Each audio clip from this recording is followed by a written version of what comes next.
Hello, it is June 19th. I am Anthony Kristensen filling in for Matt Jones on today's podcast. On today's show, we're talking about Arkansas baseball's season-ending 6-5 loss to LSU at the College World Series with Matt calling in from Omaha. But first, here's a word from Kendall King. At Kendall King, we're proud of over 4 decades of design. We're continuing the legacy of great creative design by combining our brands of Kendall King, Soapbox, and Shopcart. Together, these brands represent a new focus in marketing design, with individual attention to specific areas. Through our design expertise supported by a team of talented professionals, we showcase our best. We are Kendall King, we are Soapbox, we are Shopcart, we are design.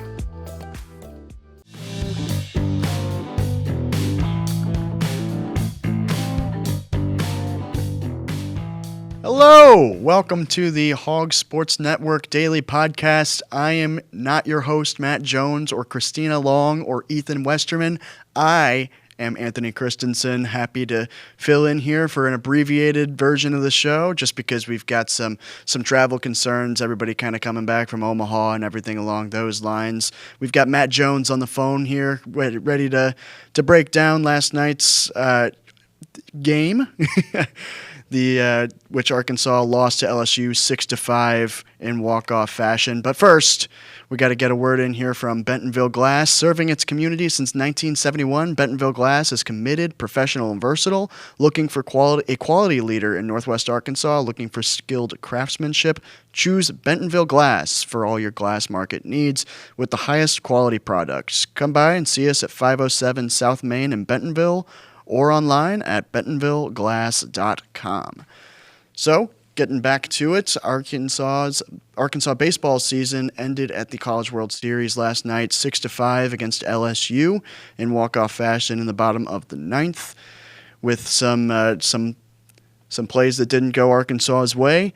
We've got Matt Jones on the phone. Matt, I think just kind of going into the ninth inning, I felt kind of pretty confident that there was going to be a game today.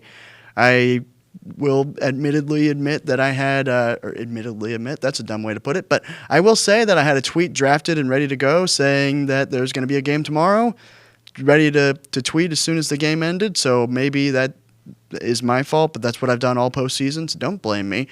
But I just, was there any sort of what was the feeling kind of going into the ninth inning there in Omaha? Just what did you kind of sense there in the building, and how did that kind of, I guess, lead into what transpired, if that makes any sense at all? Well, I think there were kind of dual feelings. Number one, after Justin Thomas had the hit in the top of the ninth, I thought Arkansas was probably going to pull it out. And honestly, I think they probably should have. They had a bunch of defensive mistakes in the bottom of the ninth that has been uncharacteristic of this team, which has been one of the best defensive teams in the country all year long. And then there was this other thought that, whoever got the hit last might win this game.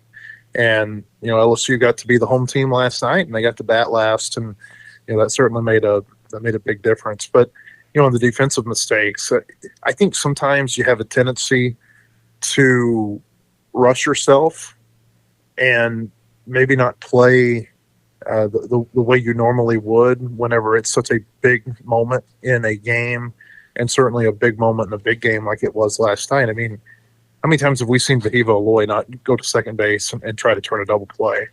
We haven't seen a whole lot of errors from this team, and you see an error, from Reese Robinette during that ninth inning. Charles Davalon.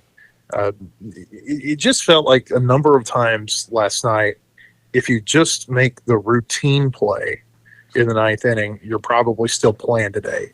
And what I mean by that is, Reese Robinette, don't try to make the throw against your body back to first base against to a left-handed pitcher that's trying to turn around and make that play. That's a really, really tough play, and I've seen that happen a number of times. Hold on to the ball, and that guy's at first base and he's not at second. Charles Davalon, and I understand, you're trying to make a catch to end the game there, but when you leave your feet, bad things can happen too. Great things can happen and bad things can happen. And, if you don't leave your feet there, only one run scores, and maybe you get out of that jam. Vahiva Aloy, if you go to second base, I understand you get the lead runner, but you go to second base, you might turn a double play right there and win the game. So I don't know. It was very uncharacteristic in a lot of ways from this team in the ninth inning. They're trying to make plays to win the game, but sometimes when you get outside of yourself, I think it can cost you a game. I think that's kind of what happened at the bottom of the ninth last night. Yeah, and you mentioned the double play that wasn't, I guess, when Vahiva Aloy went to third base instead of trying to turn the double play by going to second. Was that something that was kind of something that stood out in the stadium there? What was kind of like when it happened on TV, I was watching and I thought immediately that he should have gone to second, and I wouldn't consider myself the world's foremost mind on baseball. But was that something that felt like a safe play to make at the time, or do you feel like it probably should have gone to second? Yeah, I mean it's hard to fault him. Dave Van Horn was asked about it last night, and I say this: it's hard to fault him whenever you're not in his shoes. We don't know, what his feel was, and certainly he's had a really good feel for playing that position all year. Van Horn said he had not talked to Vahiva about it. Vahiva didn't show up to the press conference last night, and so he didn't get to be asked about it. But he thought, and I'm talking about Van Horn, he thought maybe he had drifted a little bit too far to the right, that he didn't think Kozel may have been able to turn it at second. You do get the lead runner in that situation. There's two outs. It's hard to say, but yeah, I mean, and I think really for me, watching it in the moment, I don't know that I had a real strong opinion one way or the other, but seeing the TV replay and seeing how far down the line the batter was at the time that Kozel probably would have caught that ball. It certainly looked like a play that in hindsight is really easy to see that it would have been a double play that ended the game most likely. Mm-hmm. And then just kind of looking at, obviously you mentioned Charles Davalon with maybe a slip, maybe trying to leave his feet. It was kind of a weird one to see kind of transpire. Just like, what did you kind of see there? How do you feel like that shifted momentum maybe more in favor of LSU? Just what really happened? Well, I mean, it tied the game, and again, that's one of those things where you got a player who's made a lot of great plays in left field this year. I mean, he's been an outstanding defender for them in left. Looked to me like the ball was kind of dying on him a little bit, and I don't know if he just misread it or I'll tell you, in the pictures that Hank Layton, our photographer, took, you could see a lot of grass kicking up out from underneath him. So I don't know if maybe his cleat got stuck. I don't know if he slipped, but certainly it just didn't look right. And but like I said, that's the danger in leaving your feet in that situation. In all of this, they had their chances to win this game, or certainly to get it to the 10th inning and maybe give themselves a chance to win in extras. The decision to pitch to Jared Jones, I thought, was baffling in the moment. And when they brought, when that guy got to second, I said to the person sitting next to me, I said, well, here's an intentional walk, and they're going to pitch to whoever was behind him. And when they threw the first pitch to him, I said, what are they doing? I didn't understand it at all. And I understand that, Jared Jones has struggled against Arkansas this year. He struggled against them, on Saturday last week. He was 0 for 5 with 5 strikeouts. But he had put 2 really good swings on pitches last night. And one of them being a 2-out home run in the 8th inning that tied the game. And if you followed him this year, he's had a lot of big swings, whether it be the 3-run home run that he hit over the batter's eye against Tennessee at 1:17 in the morning, or at 1:17 in the morning 2 weeks later when he had the sac fly, that beat Arkansas in game 1 of their series. He's got a certain, I don't know if clutch is the word, but he seems to come through in some big moments for LSU. And I was really, really surprised that Arkansas would take their chances with him and pitch to him in that situation. And he did what he's done so many other times throughout his career, and certainly this year, where he's come up with a big swing at a big moment in the game. And it didn't have to be late in the game. You think about Monday night when they're playing UCLA. UCLA scored 3 in the top of the first inning. LSU punches a run home, and then Jared Jones comes up with 2 on, and he hits a 3-run home run, and that was really the difference in that game. And LSU ended up winning it, the next day. He's a very good player, and he's LSU's best hitter in my opinion. And I was just surprised to see Arkansas take its chances with him in that moment. Yeah, the big takeaway I have from that is do not pitch to Jared Jones at 1:17 a.m. But yeah. I think Jay Johnson had a quote after that game down in Baton Rouge. He said, "We are the nation's best team after 1 o'clock in the morning." And honestly, I think they might be the nation's best team. Period. Look, I think Arkansas is really good, but you can't deny the fact that LSU's 4-1 against them this year. And you can go back and you can say, woulda, coulda, shoulda in some of those games, but LSU pulled those games out. Now they're going to play Coastal Carolina, who's really good for a national championship. This is sometimes it's just luck of the draw. You have a great team from Arkansas, a team that might win a national championship in other years, but it just so happens that you've got a team in your conference, no less, and on your side of the bracket here in Omaha, who is equally as good, if not better. I mean, Jay Johnson was talking about this team last night, saying how much he, thinks, how much he enjoys coaching them and comparing them to the 2023 team that was an all-time great team at LSU with Tommy White and Dylan Cruz and Paul Skeens and a number of other really good players. And, for him, I thought that was a little eye-opening last night for him to be talking about this year's team kind of in the same manner that he was talking about the 2023 team. That tells you a lot about what he thinks about this team because, like I said, that was an all-time great team. And that last night felt like a national championship series to me between Arkansas and LSU. And there's a lot of talk about reseeding Omaha and whatnot. And, should those two teams being the two best there have been on the same side? Hey, you put Coastal Carolina on the same side with one of them and maybe have the same type of dogfight before the championship series. But I don't know. It just felt like the championship. That was the championship last night. And Arkansas still would have had to have won a game today had they won that game last night. And, they're pitching not in the worst shape, but certainly not in the best shape either. And they might have had to face Cade Anderson or Anthony Ianton. So there's no guarantee that they would have gotten to the championship series even had they won last night. But I think all of us have watched enough baseball to know that when you can rip a team's heart out like that on one night, a lot of times that has a carryover to the next night. And, but we'll never know. Yeah, and you mentioned, that just a lot of defensive errors, especially in that ninth inning, that really hurt Arkansas. And you hop on social media, which I always try to remind myself that Twitter is not real life, but a lot of people try to draw the parallels and comparisons to what happened in 2018. Is that something that you see, or is that just kind of Twitter talk, or is it just kind of a natural thing to look at when it comes to stuff like that? Well, in 2018, it was the one play. It was not fielding the pop up, which was I'll tell you, there was a wind that night that made that pop up a tough play, where it looked like it was going to be about 5-6 rows deep in the stands off the bat, and then all of a sudden it starts to backspin, and I think that's a really hard play to make for those fielders running in. I don't know that people quite understand how hard of a play that one was. Last night, I think it was more just about players getting outside of themselves, and so I know that those comparisons are out there.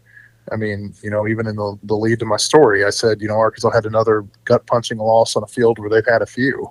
It's not just Oregon State; it's Perry Costello in South Carolina in 2012, and other games too. But I don't know. I have a hard time comparing last night's to the Oregon State game in 2018 because, like I said, in 2018, it was just a matter of not making that one play, and then Oregon State getting a couple of big-time hits after that off of Matt Cronin. Last night, I felt like it was just a different situation. Yeah, you mentioned your story online at wholehogsports.com. You can stay on top of all Razorback sports with a digital subscription to the Hogs Illustrated app. Get the most complete Razorback coverage in one location. A subscription will give you 20-plus issues of the Hogs Illustrated magazine, plus complete access to all of our content at wholehogsports.com. That includes breaking news, commentaries, analysis, features, recruiting, award-winning photos, and premium message boards. A monthly subscription begins at $17. You can join at the Hogs Sports Network team at hogsillustrated.com/subscribe or call at 800-757-6277 to get your front row seat to all Razorback sports. Kind of moving into, I guess, the overarching themes. Obviously, it's still a bit raw with the game having taken place just last night. But when you look at this team and all that it had achieved throughout the season, just what do you think of the big things that will be remembered from this season, aside from maybe just last night's ninth inning? Well, I mean, I think any team that gets to the College World Series is always remembered fondly. There's only been 12 of those teams in over 100 years of Razorback baseball. It's only the 75th College World Series, so you got to keep that in mind too. But it's rare to get here. I thought it was a good team. I thought they had, I think it's one of the best teams that Dave Van Horn's had. I think it may be the most complete team that he's had. I think if you put this team up against the 2021 team, which probably was another one of the most complete teams, I think this team would win a series against them. I just thought they were really good. They were resilient even in some of the times when they lost games. Like the Georgia game, the game 3 down there in Athens. It was a dogfight into the 12th inning of that game before they finally lost to Georgia. Or when they played Ole Miss in game 3, and Vahiva Aloy hits a home run after Charles Davalon hits a game tying single with 2 outs in the ninth. Just a lot of times where they really battled. And even last night, they're throwing haymakers with LSU over the 6th, 7th, 8th, 9th innings. And, LSU, like I said, they got to bat last, and that makes a difference a lot of times in baseball. So, I don't know. Some people, I think it's, without getting into a whole lot of, science here, I think people's brains are wired different. Some people are, they're wired to remember the negative. Some people are wired to remember the positive. I think my brain works in the latter of those two, where I think long term I'm going to remember beating Tennessee for a super regional, and I'm going to remember some of the the no hitter, obviously, that Gage Wood threw here, and it was a tough game last night to a good opponent. And like I said, I think LSU is the national champion. I think the team that got out of this was going to be the national champion. LSU is really hardened. Think about what happened with them and getting out of the regional against Little Rock a couple of weeks ago. Obviously, they had to win a couple of hard-fought games over Arkansas. And you got a Coastal Carolina team on the other side who, they just haven't really been, they haven't been challenged a whole lot to this point in the postseason. So, long-winded way of saying that, I think that long term, and I think most people will too, they'll remember this team fondly. But like so many teams, if you don't win the national championship, there's always that game at the end. I mean, it's like, I know the basketball team wasn't as dominant this year as the baseball team, but there's that what if moment. What if they do things differently in that game against Texas Tech out in San Francisco in the Sweet 16? The later you get into the games, the more the late moments become magnified, and that's happened a lot with Razorback baseball over the years. Yeah, and before you mentioned the championship series, and I do want to talk just a little bit about that, but before we get into that, just what were, I guess, the biggest takeaways that you had from talking to players and coaches after the game last night? Well, full disclosure, because I was so busy on my story, I didn't ask a question last night, and they did not open up the locker room as they customarily do after the NCAA postseason. Had they done that, I was going to try to get into the locker room and maybe ask a question or two, but that didn't happen. And then in the press conference, I was so busy working on the story that the other people asked the questions that I would ask anyway. So, but it was a lot of hurt. I mean, Dave Van Horn choked up. As he was talking about the team. And, Ryder Helfrich talked about how mad it made him that Charles Davalon was, apologizing to everybody. He said, "You had nothing to be sorry for, man. We're not here without you." So there's always a sense of dejection when you lose a game like that, period. But then you lose a game like that and it ends your season. It's just a little bit extra so. Yeah, no, before I let you go, you did mention that you think LSU is the national champion, but still Coastal Carolina to go. That's the championship series coming up this weekend. Just obviously you said you think LSU has the edge, but what do you think are the keys for each team going into it, and what are you most looking forward to with that series? Well, I mean, LSU, they're the strength of LSU's team this year, in addition to just being kind of a gritty lineup and playing pretty good defense, is the fact that they've got the best 1-2 starting punch in college baseball with Cade Anderson and Anthony Ianson. And now Coastal Carolina, they got a really good one too, and Jacob Morrison, who had it's funny. I mean, Jacob Morrison, we'd be talking about he had one of the great pitching performances ever at the College World Series if Gage Wood didn't come along 12 hours later and throw a no-hitter. Jake Morrison was really, really good Sunday night when they played Louisville. And so that's going to be a really interesting matchup, whether it's him against Cade Anderson in game one, which I think it probably will be, or him against Anthony Ianson in game two. And so, he's got the potential to pitch Coastal to a win, even if there's a great pitcher on the other side. But I just think LSU's starting pitching is the difference in this one. They've gotten up, 2-0 in every round so far in the postseason. They got up 2-0 in their regional. They swept West Virginia in the super regional, and then obviously they got up 2-0 here in Omaha and finished it off with that game last night.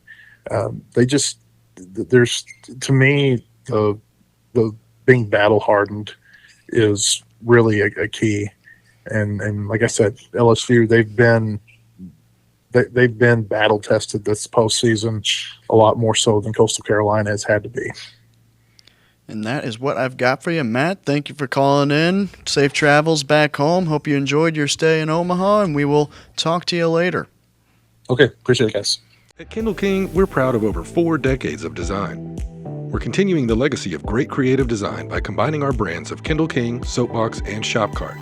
Together, these brands represent a new focus in marketing design, with individual attention to specific areas. Through our design expertise supported by a team of talented professionals, we showcase our best. We are Kindle King, we are Soapbox, we are Shopcart, we are design.